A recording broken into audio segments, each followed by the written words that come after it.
بسم اللہ الرحمن الرحیم. السلام علیکم ورحمۃ اللہ وبرکاتہ. آج 1 جولائی 2022 ہے.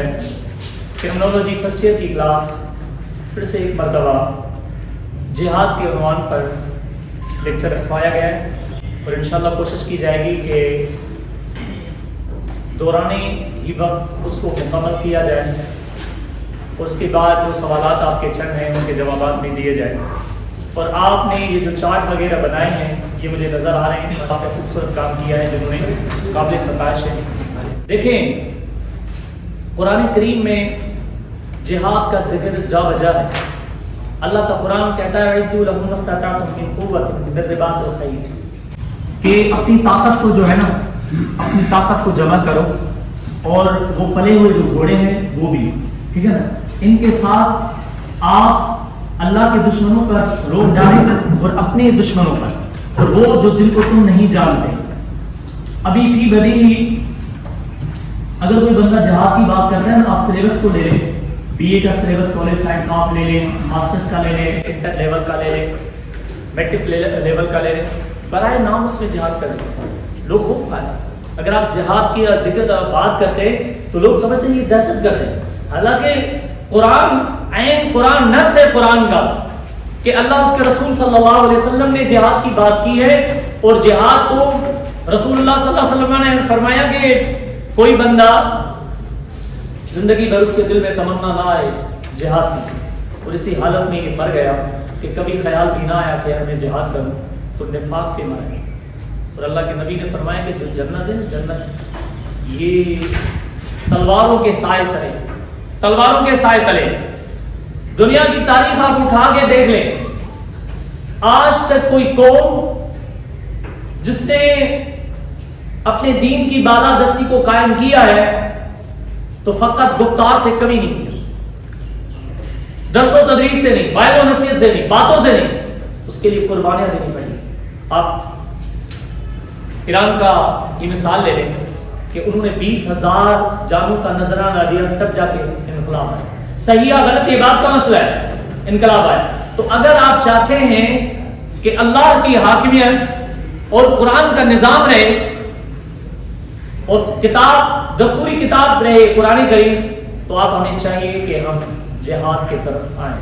اور جہاد کی معنی کیا ہے؟ کوشش کرنا, اللہ کے کلمے کے سر بلندی کے لیے اپنی پوری صلاحیتوں کو بروئے کار لانا کہ یہ کائنات, یہ دنیا اللہ کی ہے, تو اس پر حاکمیت بھی کسی کی چلے گی؟ اللہ کی چلے گی, کسی اور کی نہیں چلے گی.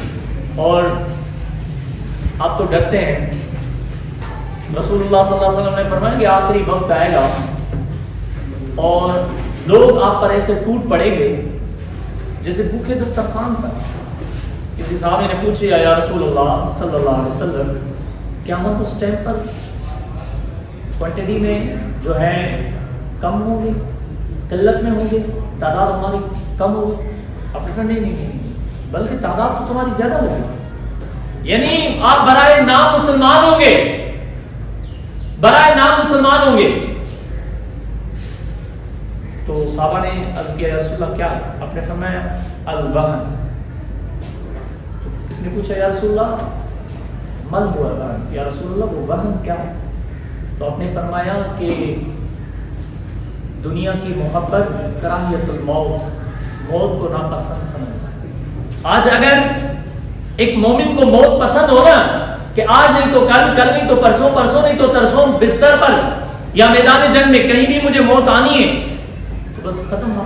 مگر ہم نے اس دنیا کو سب کچھ سمجھا ہوا ہے, تو پھر ہم کبھی جہاد کی طرف آئے. آپ مجھے بتائیں کہ بیت المقدس مسلمانوں کا قبلہ اول ہے. اس نے شکایت کی تھی اللہ کی بارگاہ میں کہ اللہ مجھے آزاد کروایا جائے. حضرت امیر عمر نے آزاد کروایا, اس کے بعد دوسری مرتبہ آزاد ہوا, پھر اس کے بعد پھر یہودیوں کے پاس چلا گیا, آج تک وہ ستا رہے ہیں. اور ذرا حضرت امیر عمر کے دور کی طرف آئیں. کتابوں نے لکھا ہے کہ جب بیت المقدس فتح نہیں ہو رہا تھا تو خط لکھا گیا امیر المومنین آپ تشریف لے آئیں. تو آپ مدینہ المنورہ سے وہاں سے چلے ہیں اونٹنی پر اپنے غلام کے ساتھ. جب قریب آئے تو غلام کی باری تھی جو ہے نا سواری پر, اور آپ سواری کی مہار پکڑتے ہوئے چل رہے ہیں. تو غلام نے عرض کیا کہ آپ امیر المومنین ہیں, 22 لاکھ مربع پر آپ کی سلطنت ہے, آپ سواری پر سوار ہو جائیں, میں مہار پکڑتا ہوں سواری کی. تو حضرت عمر نے کرنی ہے, اس کی کوئی ضرورت نہیں, تمہاری باری ہے, تم ہی اس پر ہو. پھر جب قریب آئے نا تو ادھر پادری کو بتایا گیا کہ بھئی مسلمانوں کا خلیفہ آیا ہے. تو اپنے فرمایا ٹھیک ہے, اس سے بات کرنا. تو یہ تاریخ ان الفاظ کو یاد کرے گی. حضرت عمر جب آئے نا قریب تو میان سے تلوار باہر نکالی اسے. تو اپنے فرمایا کوئی مکالمہ نہیں, کوئی بات نہیں, دو ہی باتیں, یا تو جنگ یا تو چابی دو. یہ بیت المقدس کی جو چابی ہے یہ حوالے کرو, یا پھر جنگ کے لیے تیار کرو. تو اس نے ہیبت دیکھی عمر کے بعد کی, اس روحانیت کی طاقت, تو اس نے سلنڈر دیا, تو چابی یہ دیکھ. آج آپ مجھے بتائیں کہ 52 سے زیادہ ممالک ہیں, مسلم کنٹریز. آپ کی رائے کی کوئی اہمیت ہے؟ آپ کی بات کی کوئی اہمیت ہے؟ کچھ بھی ہنگا بھی, کیونکہ انہیں پتہ ہے دنیا پرست ہیں, ان کے دلوں میں دنیا کی محبت ہے. یہ بڑی بڑی عمارتیں بنا رہے ہیں, بڑی بڑی خواہشیں کر رہے ہیں. ان کے دل میں تو دنیا کی محبت ہے. جہاد تو وہ کرتا ہے جس کے دل میں اللہ اس کے رسول صلی اللہ علیہ وسلم کی محبت ہو. جہاد کی تو بات وہ کرتا ہے, اللہ کے کلمے کے سربلندی کی تو بات وہی کرتا ہے جس کا روز آخرت پر ایمان ہوتا ہے.